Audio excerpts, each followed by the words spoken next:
Hello, YouTube. Welcome to my channel. Marriage, politics, and sports. R. Payne here. I got another one of my episodes of Candice Unleashed.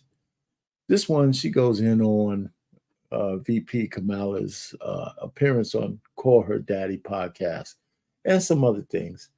And there's a little bit of trolling involved, but it's clear to me who's Candice is voting for. But we're gonna go through some clips.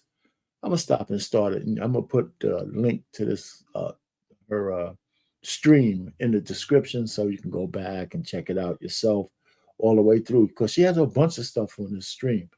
But anyway, like, share, and subscribe to my channel first.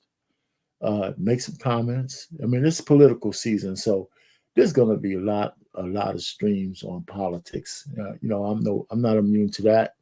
I think we all have to assess where we're going to be in this election. It's a battle of ideologies, and you got to be on the winning side. So anyway, so without further ado, I'm going to play a little bit of Candace Owens so we can see where she's coming from, and I'll stop and start. So it's because there's a lot of different little pieces where she gets at. So I'll be stopping, making some commentary, then continuing on because the segment is pretty long. So I don't want to go all the way through. This, of course, is a fair use policy. And, but she makes some good points in this, in her diatribe and her feelings against how bad Kamala would be for the country. And I think a lot of people need to wake up and see that. Even women, you've got your own issues between what Kamala stands for and actually Title IX. Do you believe that women should have autonomy? I mean, biological women, or should they give that up? And because of feelings for men who have mental disorders and want to be women. Anyway, so here we go. Without further ado, we're going to go ahead and pick Candice up. Was why did you want to come on this podcast of all the podcasts? And that's a great question. Take it away, Kamala. I'm curious, like, you don't do too many long form interviews. What made you want to do Call Her Daddy today? Well, I think you and your listeners have really got this thing right, which is one of the best ways to communicate with people is to be real, and to talk about the things that people really care about. What I love about what you do is that your voice in your show is really about your listeners. And I think especially now, this is a moment in the country and in life where people really want to know they're seen and heard and that they're part of a community, that they're not out there alone. And so I'm really glad to be with you. That's a lot of words and a lot of euphemisms to describe the community that she's referring to. For better or worse, what it is it's a sex-themed podcast. There's really no way that you can talk about Call Her Daddy without saying that it's women that get together and talk about sex. I mean, even when they launched this podcast, for clarity, Alex Cooper, that host, just turned 30 years old. She launched it with another girl. Then her and that girl had a falling out. And really, they just kind of keep this flow of women that come on to talk about their failed relationships, talk about their sex moves. And I'm going to show you another clip, by the way. If you are young, I do want you to just turn this off for 2 minutes because we have cleaned it up as much as we can and it still offends my ears so much. But it's important that I show this to you because I want you to have a realistic understanding of the podcast that this team, the presidential candidate, sat down and said, yes, let's do this podcast. To be clear, when it launched, they launched by, among other things, they started a blowjob move that was referred to as the Gluck Gluck 9000. Just so you understand how graphic this podcast can get. She has. Well, can you imagine Trump getting on a podcast, one of the more raunchier podcasts, and start talking about guys who, the Fresh and Fit, for example? Can you imagine Trump on Fresh and Fit? Or some of those other low hanging fruit podcasts where they talk about debauchery and women and all of those things, misogyny, whatever it is. Can you imagine him doing that? But she gets on this podcast, and Candice goes on and says, her being demonetized. She says she doesn't even understand how this other podcast can get away with what they're saying. It's crazy, but let's continue. Hosted various porn stars to speak about their favorite positions. One such porn star is Lana Rhoades. I'm going to let you listen to this. Again, we have cleaned this up as much as we can, and it still offends me. So if you just don't want to hear the next minute, you can turn down the volume, and I recommend that you do, because that's what I would do. I am really doing this as a journalistic endeavor because it's important to understand who Kamala Harris is. When she gave you that word salad about the community of call her daddy, this is what she's referring to. Take a listen. What are your go-to favorite sex positions? I am so basic. I love missionary. I love missionary too. It's I the think it's best. great. It's the I think best. it's great. It feels the best for me, like with Mike at least. One thing that's interesting that I just started like doing with him that I never did with anyone else is I said that we like missionary.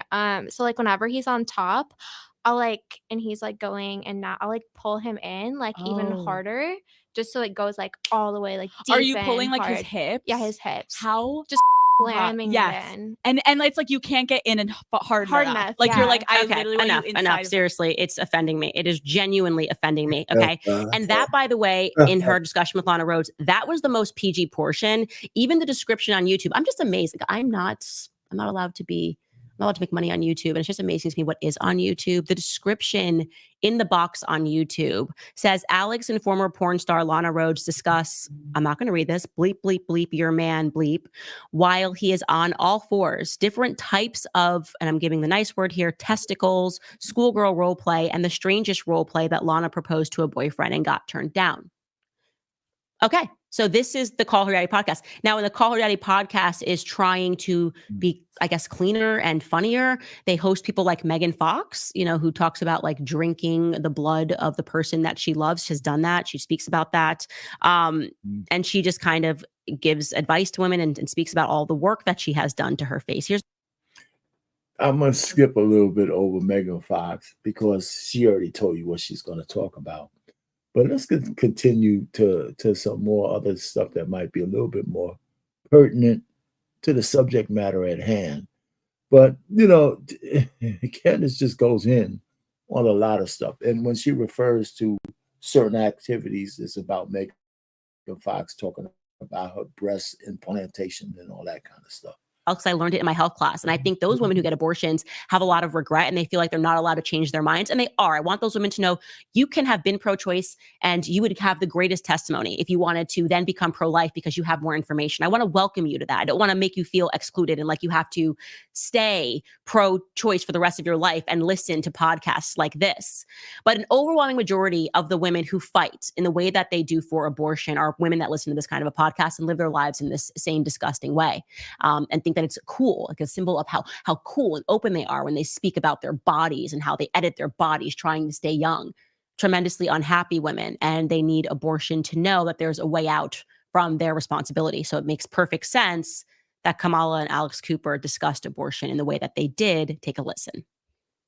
I want to pose this question more to you and the Daddy Gang, but one of the biggest conversations in this year's election revolves around a woman's body.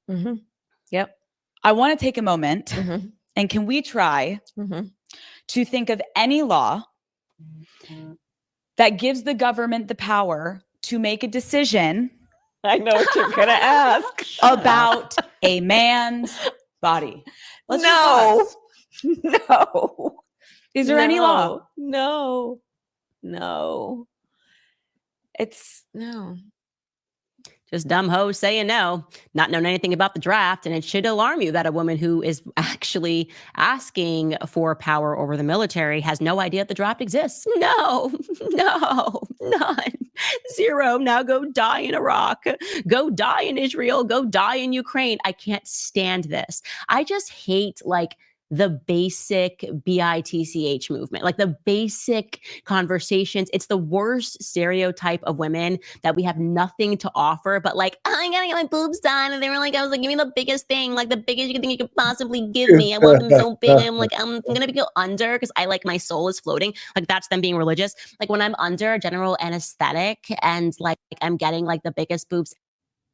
So let me stop you there, because this is one of the things I come back to, that one of my not the biggest, but it's a big one for having a woman who wants to be president of the United States.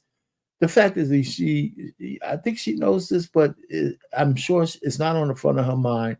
Just like a lot of women, it's not on the front of your minds, that you guys don't have to sign up for selective service when you turn 18. You know, as far as I'm concerned, you don't have full citizenship. And without full citizenship to protect this country, I don't see how y'all have so many, how y'all can think you should have unfettered rights to do whatever you want. I don't agree with that. I don't care if it's your body or not. And, you know, so there's 250,000 or more women in the military already. But I think that if men have to be automatically signed up at 18, so should women. Doesn't mean they're going to put you on the front line. None of that's true. So that's scaremongering is bullshit. In order for the Army, the Navy, the Air Force, anybody to put out a company of soldiers anywhere, the logistics string to that is tremendous. I mean, maybe 5-10 times the size of getting units deployed. So there's a lot of back end stuff that, you know, ladies can do, and they probably be great at it, right? So besides being soldiers and out there trying to shoot and kill and stuff like that, even though there will be some women who are going to be strategically in danger, but most women will be in the back door, back rooms. But they should be compelled to sign up automatically now that men have to sign up. So she hit that point, and that's the one thing that Kamala should have known. Yeah, there's some laws out there that compel men to do shit that they don't ask women to do. That's one of them. That's a big one. Anyway, so I mean, this is weird. She goes on and on for there's some other things in here, but I'd rather you just go ahead and listen to Kamala, to Candice Owens, make more and more points. It's just that I can't see the equivalent of Donald Trump going on a sleazy podcast and not being trounced by it. I mean, he was on this. He does interviews at a higher level in all kinds of enemy territory or not. This lady always is trying to find a safe space, and she went to Fox, and we saw how that went. But she's going to appeal to these ladies who are talking about porn and scrotum and positions, and come on, man, just come on. Anyway, so there you have it. We I'm gonna put the link to this full video because Candice gets into a few things on this show, and it's not just all about Kamala Harris, but enough of it is in that little segment, enough for you to understand that all is not right. All is not right, and we gotta put the identity politics to the side and make sure we put the best person on the job, and that's clear, right? We have evidence of what Trump did in 2016 until the pandemic derailed the whole world. And then we see what Biden and Harris has done, and we're over here, people complaining daily about food prices, about just the standard of living, the wars going on everywhere, unchecked money going to Israel and unchecked money going to that creep in Ukraine, unchecked money going everywhere, but we got excuses about the disaster down in Florida and North Carolina and things of that nature. These things don't sit well with regular thinking people based on the amount of taxes we pay. So, vote wisely. Vote wisely and don't vote with your emotions on November 5th. Art Payne, marriage, politics, and sports. Over and out.